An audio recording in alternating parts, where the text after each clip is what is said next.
Kung naghahanap kayo ng bath towel for your kids, sa inyong mga pamangkin, sa inyong mga inaanak, or pangre-regalo ninyo, isa to sa marerecommend ko sa inyo na may mga cute designs. So itong hawak ko ay may design na unicorn at shark, ages to 1 to 7 years old.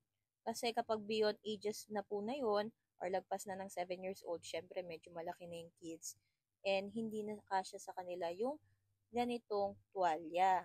So, although nasusuot ko naman siya sa aking head, makikita nyo naman po na halos makikita na rin banda ang kanilang private parts sa may bandang baba. Kaya mas maganda pa rin po na mas pang maliit na bata ang gagamit nito.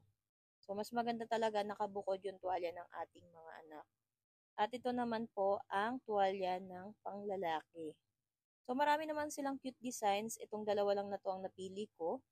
And this design is good for kids na lalaki. Kaya kung may mga kids kayo dyan or gustong regaluhan, ito yung isa sa marerecommend ko na tsak na magugustuhan nila.